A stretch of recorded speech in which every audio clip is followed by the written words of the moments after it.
تو نہیں کہ آپ واش روم سے نکل رہے ہو اور شک میں پڑ جاؤ اور سوچو کہ کہیں آپ کو چینٹے تو نہیں پڑے، لیکن صرف احتیاط ضروری ہے، صرف بچنا چاہیے۔ حضرت زین العابدین کا نام آپ لوگوں نے سنا ہوگا اور بہت بڑے بزرگ گزرے ہیں۔ وہ کیا کرتے تھے کہ حضرت حسین جب کربلا میں شہید ہوئے تو ان کی رنگین اولاد میں صرف وہی بچے تھے، تو انہوں نے پیشاب کے بارے میں حدیث سنی تو ایک بوتل میں، تو وہ اتنا احتیاط کرتا تھا کہ وہ ایک بوتل رکھتے تھے اپنے پاس، اور جب بھی پیشاب کیا کرتے تھے اس بوتل کے اندر کیا کرتے تھے تاکہ پیشاب کی چینٹیں نہ لگے۔ پھر لوگوں نے ان کو منع فرمایا اور پھر انہوں نے خود ہی عمدہ چھوڑ دیا، یہ کام چھوڑ دیا۔ بس لازمی یہ ہے کہ اتنی سی احتیاط کافی ہے کہ ہوا واش روم میں بس ایسا نہ ہو کہ آپ کو وہم میں پڑ جائے اور شک ہو جائے۔ احتیاط کرے کہ صرف کھڑے ہو کر پیشاب کرنا، یہ بالکل غلط ہے۔ جو لوگ ایسے کرتے ہیں لوگوں کو روکا گیا ہے اس عمل سے کہ بہت باریک باریک چینٹے اگر آپ پر پڑ جائے تو علماء کہتے ہیں کہ وہ آپ کو معاف ہے، کیونکہ ان سے بچنا ممکن نہیں ہے۔ جو باریک چینٹے ہوتے ہیں وہ معاف ہوں گے، لیکن بچنا بہت ضروری ہے۔ اور دوسری قبر میں جو شخص دفن تھا جس کو عذاب ہو رہا تھا، ایک قبر میں عذاب تو پیشاب کی چینٹوں سے نہ بچنے کی وجہ سے تھا، اب دوسری قبر کے بارے میں آپ صلی اللہ علیہ وسلم نے فرمایا کہ یہ شخص جو کلی کلم کرتا تھا کہ ادھر کی بات کو ادھر کہہ دیتا تھا اور ادھر کی بات کو ادھر کہہ دیتا تھا، یعنی چغل خوری کرتا تھا، اسے عذاب قبر ہو رہا ہے۔ اس سے پتہ چلتا ہے کہ جب لوگ چغلیاں کرتے ہیں تو یہ صغیرہ گناہ کے مرتکب نہیں۔ ہمارے ہاں تو برا سمجھا جاتا ہے، شرابی کو بھی برا سمجھا جاتا ہے، لیکن چغل خوری بھی بڑا گناہ ہے۔ ایک دفعہ مدینہ یا مکہ کے ایک باغ میں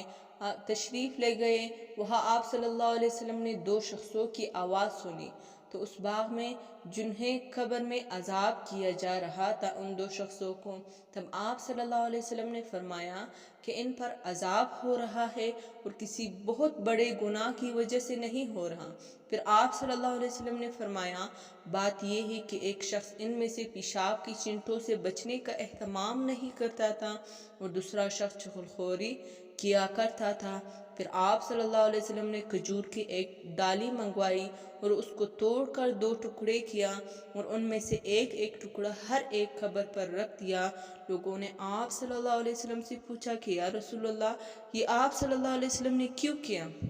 تب آپ صلی اللہ علیہ وسلم نے فرمایا اس لیے میں نے یہ کیا کہ جب تک یہ ٹھالیاں خشک ہو شاید اس وقت ان پر عذاب کم ہو جائے۔ آپ صلی اللہ علیہ وسلم کے بعد صحابہ کرام کے دور میں رفتہ رفتہ جب امت مسلمہ کا زوال شروع ہوا، بعض گناہوں کو چھوٹا اور کمتر سمجھ کر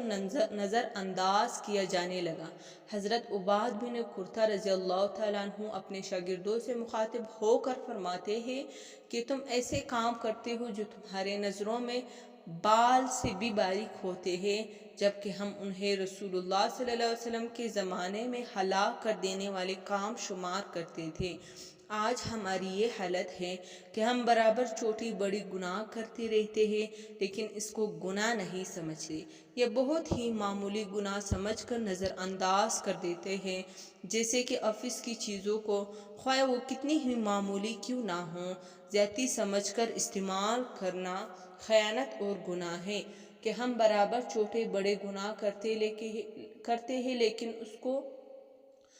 گناہ سمجھتے ہی نہیں ہیں کہ یہ بہت ہی معمولی گناہ سمجھ کر انداز کر دیتے ہیں، جیسے آفس کی چیزوں کے وہ کتنی ہی معمولی کیوں نہ ہوں ہم اس کو استعمال کرتے ہیں کہ خیر ہے یہ تو حکومت کی چیزیں ہیں، لیکن یہ خیانت اور گناہ ہوتا ہے۔ لیکن آپ میں سے اکثر لوگ ایسا کرتے ہیں، ایسا اس لیے ہوتا ہے کہ ہمارے دلوں میں سے اللہ تعالیٰ پر یقین اور جزا اور سزا کا احساس، حلال اور حرام کی تمیز نکل چکی ہے۔ ایسی بہت سی احادیث پائی جاتی ہے جس سے متعلق ہے تو ہمیں بچنا چاہیے اور چغل خوری سے اور کھڑے ہو کر پیشاب کرنے سے، کیونکہ